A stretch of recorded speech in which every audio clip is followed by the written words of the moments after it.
জুলাইতে দেখেছিলাম যে ভারতের কেন্দ্রীয় সরকার দেশটির পররাষ্ট্র বিষয়ক সংসদীয় কমিটিকে জানিয়েছিল যে শেখ হাসিনা ভারতের মাটি ব্যবহার করে রাজনৈতিক বক্তব্য দিতে পারবে না, যেটিরও ব্যর্থ আমরা সেদিন দেখেছিলাম। এমনই এক প্রেক্ষাপটে বাংলাদেশের পররাষ্ট্র মন্ত্রণালয় খুব কড়াভাবে একটি প্রতিক্রিয়া জানিয়েছে এবং গতকাল আমরা শুনলাম যে ভারত বলছে যে শেখ হাসিনার বক্তব্য তারা সমর্থন করে না এবং জয়সওয়াল বলছেন, কোটান কোট বলি, ওই মঞ্চ থেকে যা কিছু বলা হয়েছে বিশেষ করে বাংলাদেশের বৈধভাবে গঠিত সরকারের বিরুদ্ধে তা ভারত সরকার অনুমোদন করে না। আপনি তো দক্ষিণ এশিয়ার ইতিহাস নিয়ে দীর্ঘদিন গবেষণা করেছেন বা করছেন, ভারতের এমন আচরণকে আপনি কিভাবে দেখেন? ধন্যবাদ। ভারত আসলে একটা দ্বিমুখী আচরণ করছে আমরা বলতে পারি, বা এটাকে একটা কৌশলগত দ্বিমুখিতাও বলতে পারি। মানে একদিকে বাংলাদেশের নির্বাচনের পর যে নতুন সরকার এসেছে তার সাথে সম্পর্ক উন্নয়নেরও চেষ্টা করছে, অন্তত মৌখিকভাবে হলেও চেষ্টা করছে। আবার এই সরকারকে চাপে রাখারও নানা ধরনের পদক্ষেপ নিচ্ছে।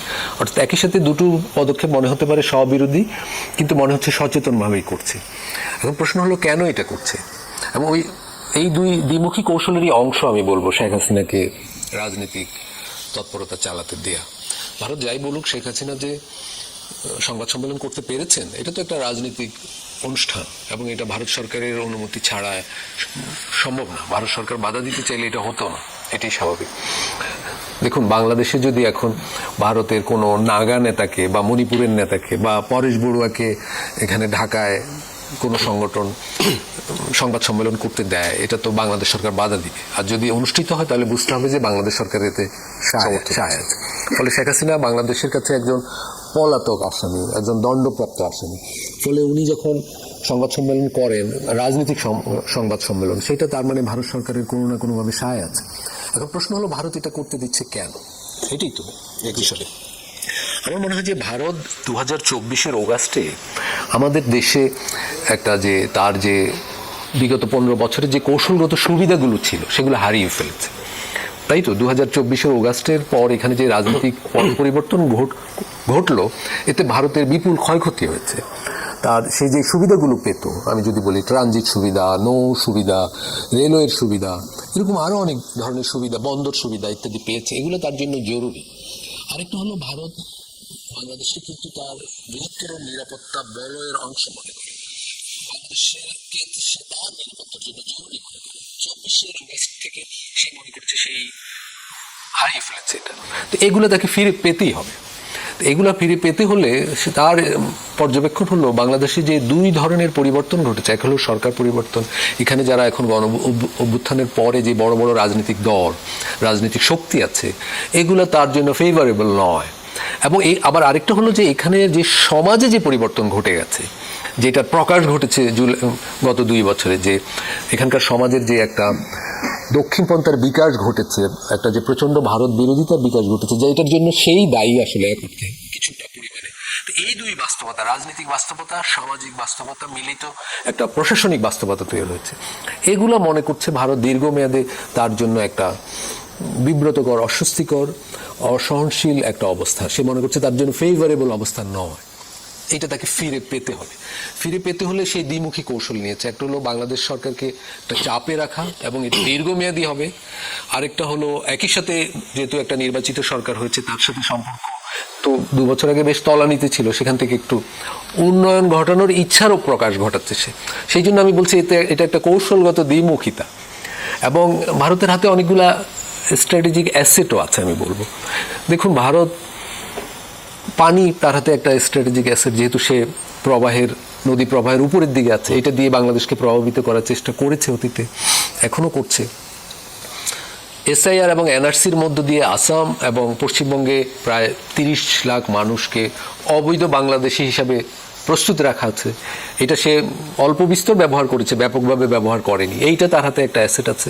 কিন্তু সম্প্রতি আমি বলবো একটা বড় অ্যাসেট পেয়েছে তারা, সেটা হলো আওয়ামী লীগ, যেটা বাংলাদেশের এখন নিষিদ্ধ কিন্তু অবশ্যই বাংলাদেশের একটা গুরুত্বপূর্ণ বড় দল। সেই দলের সভানেত্রী থেকে শুরু করে মধ্যসারির শত শত সংগঠক ভারতে আছে। অর্থাৎ বাংলাদেশের একটা পুরো দলকে সে পেয়ে গেছে। এই দলকে ব্যবহার করবে সে।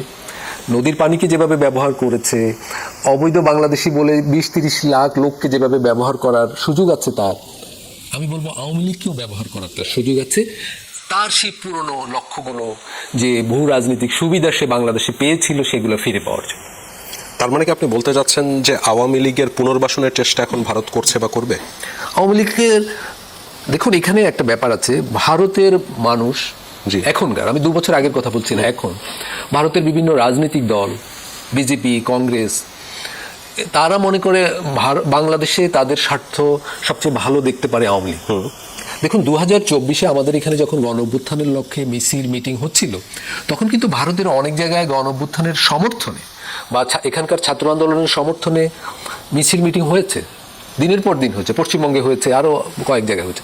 কিন্তু গত 2 বছরে অনেক পাল্টে গেছে পরিস্থিতি। ভারতে বাংলাদেশ প্রশ্নটা 2024-এর আগের মতো আর নেই, এটা 2026-এ অনেক পরিবর্তন ঘটে গেছে।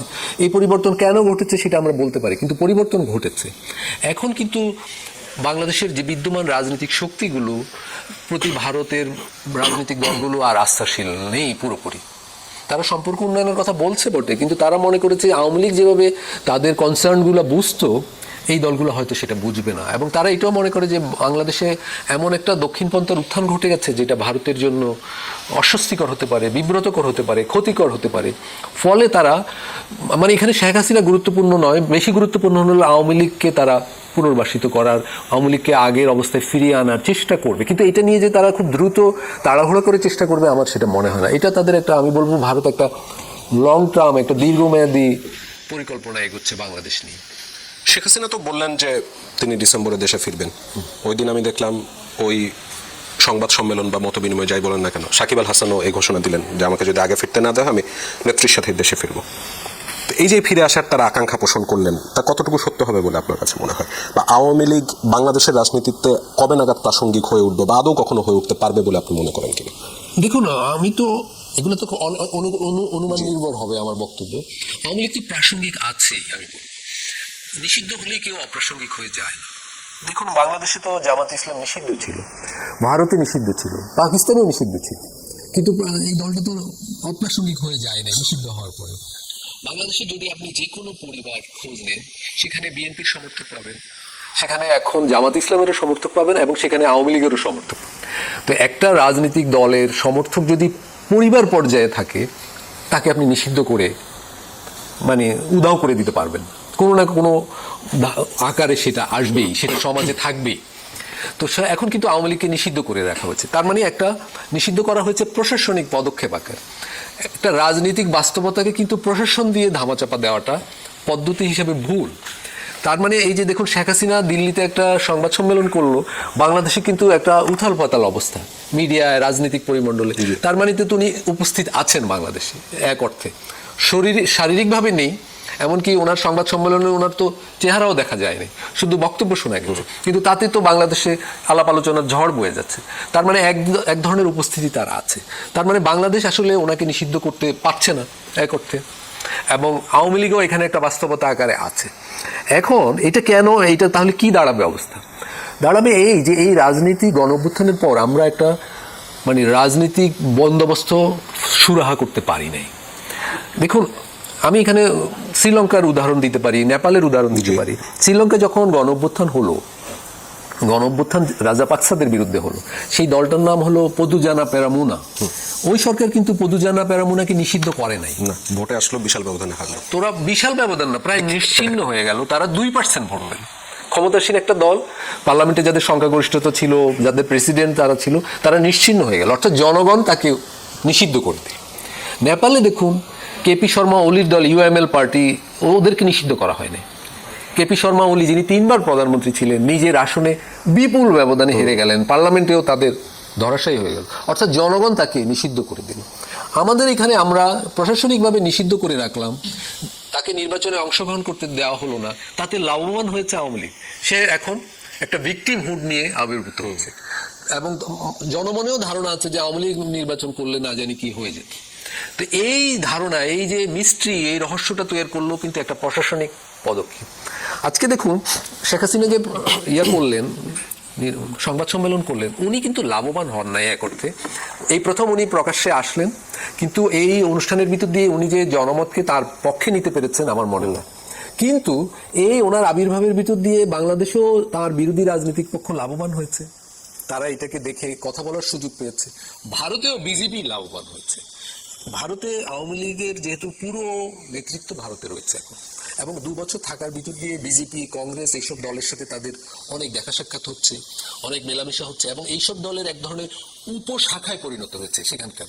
মানে ভারতে থাকা বাংলাদেশ আওয়ামী লীগ এইসব দলের আমি বলবো এক ধরনের সহানুভূতি অর্জন করেছে, এবং তারা বিজেপি বাংলাদেশকে যেভাবে দেখে, কংগ্রেস যেভাবে দেখে, সামান্য ফারাক আছে, কিন্তু এই দুই দল যেভাবে দেখে এখন ভারতে থাকা আওয়ামী লীগও বাংলাদেশকে ওইভাবে দেখছে বা ওইভাবে তুলে ধরে। আপনি সোশ্যাল মিডিয়ায় তাদের বক্তব্য দেখুন। ফলে ভারতের এই দলগুলো কিন্তু আওয়ামী লীগের এই সব ভূমিকা শেখ হাসিনার কনফারেন্সে লাভবান হয়েছে। মোদি গভর্নমেন্ট এই দলগুলোর কর্মীদের ঠান্ডা রাখতে পেরেছে। বাংলাদেশেও জামাত, এনসিপি, এমনকি বিএনপি এটাকে উপলক্ষ করে কথা বলতে পেরেছে। তো এরা, আমি বলবো এই যে দেশের দুই দলই লাভবান হচ্ছে, কিন্তু শেখ হাসিনা খুব একটা লাভবান হতে পেরেছেন বলে আমার মনে হচ্ছে। আপনি নেপাল এবং শ্রীলঙ্কার উদাহরণ দিচ্ছিলেন যে কিভাবে দুটি ক্ষমতাসীন দল একেবারে নিশ্চিহ্ন হয়ে গেল বা পুরোপুরি অপ্রাসঙ্গিক হয়ে গেল। আমরা ইতিহাসে দেখেছি মুসলিম লীগ অপ্রাসঙ্গিক হয়ে গেছে।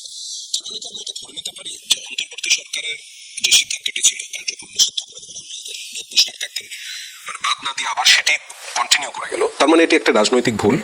আমি বলবো যে রাজনৈতিক ভুলের। দেখুন, এই যে মুসলিম লীগের কথা বললেন, 47-এ ভাবুন মুসলিম লীগ কি পরিমাণ জয় নিয়ে সেটাই পূর্ব বাংলায় পাকিস্তানে ক্ষমতাসীন হয়েছিল, কিন্তু পূর্ব পাকিস্তানের মানুষই সবচেয়ে বেশি ভোট দিচ্ছে।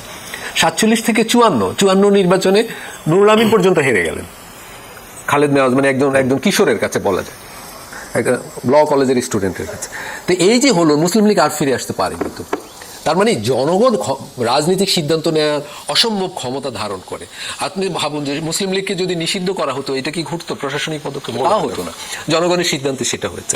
আমাদের এখানেও মানে আমি বলবো যে অন্তর্বর্তীকালীন যে সিদ্ধান্তটা নিয়েছিল এবং বিএনপি যে সিদ্ধান্তটা বহাল রেখেছে, এইটা ভুল। এতে লাভবান হয়েছে দীর্ঘমেয়াদে আওয়ামী লীগ। দেখুন, আওয়ামী লীগকে অপ্রাসঙ্গিক কিভাবে করা হলো যে নির্বাচনকালে বিএনপি, এনসিপি, জামাত ইসলাম সবাই তো আওয়ামী লীগের নেতাদের কাছে বিভিন্ন এলাকায় ধর্ণা দিয়েছে, তাদের ভোট ব্যাংকটা ব্যবহার করেছে, ভোটটা পেতে চেয়েছিল। এটা হলো একটা দিক। দ্বিতীয়ত যেটা আমি বললাম, সমাজে যদি ওই দল থাকে, একটা আদর্শের প্রভাব থাকে, একটা দলের সমর্থক থাকে, তাকে তো আপনি নিষিদ্ধ করতে পারবেন না। নিষিদ্ধ বা বিচার করা উচিত ছিল যারা সেই দলের লোক হিসাবে নানা ফৌজদারি অপরাধে যুক্ত ছিল, তাদের ব্যাপক তদন্তের ভিত্তিতে ন্যায়ানুগ বিচার প্রক্রিয়ায় তাদেরকে অবশ্যই মানে বিচারের মুখোমুখি করা প্রয়োজন ছিল, এখনো প্রয়োজন আছে। কিন্তু একই সাথে নির্বাচিত সরকারের গণ অভ্যুত্থানে বিজয়ী সমাজের দায়িত্ব ছিল একটা রাজনৈতিক বন্দোবস্ত তৈরি করা, বাংলাদেশে একটা রাজনৈতিক বন্দোবস্তে পলিটিক্যাল সেটেলমেন্টে হাত দেওয়া, যাতে আমরা এই কেওয়াস থেকে বেরোতে পারি। 2025 মনে হয়েছে এরকম কেওয়াস হবে না, কিন্তু দেখুন 2026 মাঝামাঝি এসেই মনে হচ্ছে আওয়ামী লীগ কেন্দ্রিক কেওয়াসটা কিন্তু বেশ বড় একটা ব্যাপার। সামনের দিকে আমরা যত যাব এই সমস্যাটা কিন্তু বড় হয়ে যাবে। দেখুন, আপনার শরীরে যদি প্রেশার বাড়ে, আপনার শরীরে যদি ডায়াবেটিস থাকে, ধরেন আপনি মধ্যবয়সী মানুষ, হয়তো হয়নি, আমার হয়েছে একটু, এটা যদি শনাক্ত হয়, তখন আমরা তো লাইফ স্টাইলে পরিবর্তন করি, কারণ আমাদের তো সুস্থ থাকতে হবে, বাংলাদেশের সমাজকেও তো সুস্থ রাখতে হবে, শান্তি প্রতিষ্ঠা করতে হবে। আমরা বারবার গণ অভ্যুত্থান করছি তো একটা গণতন্ত্রের জন্য, শান্তির জন্য, সমৃদ্ধির জন্য, কিন্তু আমরা যদি সমাজের ভিতর ফোঁড়া রেখে দেই, টিউমার তৈরি করে রাখি, চিকিৎসা না করি, তাহলে তো সেখানে গ্যাংরিং হয়ে যাবে, সেটা সমস্যা হবে। মানে বিষয়গুলো প্রশাসনিক চোখ দিয়ে দেখলে তো হবে না। দেখুন, আমাদের পুলিশ বাহিনীর সদস্য 2 লাখ 3 লাখ, এই পুলিশ বাহিনী দিয়ে আমি কি একটা দলের 1 কোটি সমর্থককে মানে ধামাচাপা দিয়ে রাখতে পারবো? এইটা ভাবা তো আমার মনে হয় পুলিশ বাহিনীর প্রতি একটা ইনজাস্টিস করা। যে সমস্যাটা রাজনৈতিক সমস্যা, সেটা যদি আমি প্রশাসনকে বলি তোমরা সামলাও, প্রশাসনের প্রতি তো এটা একটা ইনজাস্টিস, একটা বিব্রতকর চাপও তৈরি। তাহলে কি এখন এমন একটা অবস্থার মধ্যে আমরা চলে গেলাম যে একটা রাজনৈতিক ভুল হয়ে গেছে এবং সেটা সংশোধনের আর সুযোগ নেই, নাকি আছে? না, অবশ্যই সংশোধনের সুযোগ আছে। আমরা সমস্যার খুবই প্রাথমিক পর্যায়ে আছি। দেখুন, আমি এখানে আরেকটা উদাহরণ দিতে চাই। কিন্তু আওয়ামী লীগকে যদি এখন আবার রাজনীতি করবার সুযোগ দেওয়া হয়, দেশে কি এক ধরনের অস্থিতিশীলতা বা অশান্ত পরিস্থিতি তৈরি হবে? না, আমি আওয়ামী লীগের রাজনীতি নিষিদ্ধ করার বিষয় এখনই আমি একটা সমস্যাটা তুলে ধরতে চাই। দেখুন, 1970 সালে আমাদের দেশে একটা নির্বাচন হয়, সেই নির্বাচনে আওয়ামী লীগ জিতে, তাই তো, 6 দফার ভিত্তিতে। তখন পাকিস্তানের শাসকদের দায়িত্ব কি ছিল? সামরিক শাসকদের। যেই দল নির্বাচনে জিতেছে তাকে সরকার গঠন করতে দেয়া, এটাই তো পলিটিক্যাল সেটেলমেন্ট। তারা সেটা করলো না, তারা সামরিক বাহিনীকে লেলিয়ে দিল। তাতে কি হলো? তাতে তো যে আওয়ামী লীগ শুধু সরকার গঠনের চেষ্টায় ছিল, তাই তো বক্তৃতা বিবৃতি ছিল যে ক্ষমতা হস্তান্তর করো, আমাদেরকে প্রধানমন্ত্রী হতে দাও, সরকার গঠন করতে দাও, তখন মুক্তিযুদ্ধে পরিণত হয়ে গেল, অর্থাৎ পাকিস্তান রাষ্ট্রটাই ভেঙে গেল। যেটা একটা সাধারণ পলিটিক্যাল ডিসিশনের ভিতর দিয়ে সমস্যার সমাধান হতে পারত, সেটা একটা রাষ্ট্রের বিভক্তির দিকে চলে গেল। আমি এটাই বলছি, রাজনৈতিক সমস্যার রাজনৈতিক সমাধান, রাজনৈতিক সমস্যার সামরিক সমাধান হয় না, করতে গেলে সমস্যাটা বাড়ে। তাহলে এখন সরকারের ওয়ে আউটটা কি হবে? ওয়ে আউট তো বিএনপির নির্বাচনী ইশতেহারের প্রথম পাতায় আছে। বিএনপি, আপনি নির্বাচনী ইশতেহার দেখলেন প্রথম পাতাতেই আছে যে আমরা একটা ট্রুথ অ্যান্ড রিকনসিলিয়েশন কমিশন করব।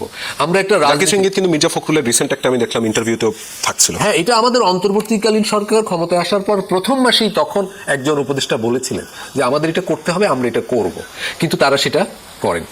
বিএনপিও এটা করেনি। আমরা আমাদের উভয় সরকার ধরে নিয়েছে এটা একটা প্রশাসনিকভাবে আমি ধামাচাপা দিয়ে রাখবো। দেখুন, আওয়ামী লীগও ভেবেছিল জামাত ইসলামকে আমি প্রশাসনিক সিদ্ধান্তে কিন্তু সেটা তো হয়নি। কারণ হয়নি, একটা সমাজে যখন কোনো কিছুর বাস্তবতা থাকে সেইটা আপনি তো গুলি মেরে সমাধান করা যায়। জুলাইতে আপনার একটা লেখা পড়ছিলাম, শিরোনামটা এমন